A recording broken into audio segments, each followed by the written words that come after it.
I saw how I was interrupting that process of love coming down through God and going out to others. Former U.S. Army police officer Brian Hoyland shares his near-death experience from 2017.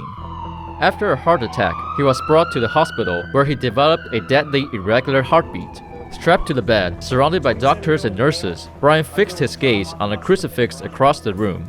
Struggling with fears about his past sins, he found it difficult to pray, but as it did, a profound comfort washed over him, easing his fear of death. His body shook, and in an instant his soul left, leaving all pain and chaos behind. Brian entered a quiet, dark void filled with overwhelming peace, love, and joy, though he sensed these did not come from the void itself. Realizing he wanted God, not emptiness, Brian resisted the void's pull. He noticed he could see in 360 degrees and became aware of a resplendent light behind him, radiating pure love. Desiring to be with the light, he instantly moved toward it, yet he remembered every step he took, as though time didn't exist. Standing before the boundless, pulsating light, which didn't hurt his eyes, he heard God invite him to enter. Inside, Brian was immersed in an indescribable love, like an endless embrace, feeling as though he were drinking from an inexhaustible source through a straw that never emptied. This love, fresh and eternal, overwhelmed him with the realization that he could experience it forever. Longing to see Lord Jesus, vegetarian, Brian saw a vast room of countless shimmering beings, where one radiated a brighter, complete light. Drawn to this being, he knew it was Lord Jesus.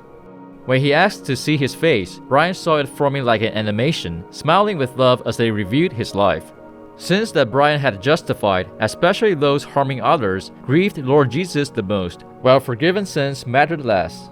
In this timeless realm, all events existed in a single moment. Lord Jesus taught Brian 3 lessons. 1. Live a life of prayer beyond routine by doing good deeds and prioritizing God. 2. Suffer joyfully, accepting life's hardships as a reflection of Christ's sacrifice. 3. Share God's love with everyone, regardless of differences. Lord Jesus instructed him to return. Brian obeyed, retracing his path and seeing the hospital room at the tunnel's end. Doctors were using a machine for CPR, cardiopulmonary resuscitation. Brian had no heartbeat or brain activity for 10 minutes. Suddenly, he re-entered his body and revived, startling the team. Still strapped down, he shouted, asking if he had died, and the doctor confirmed it.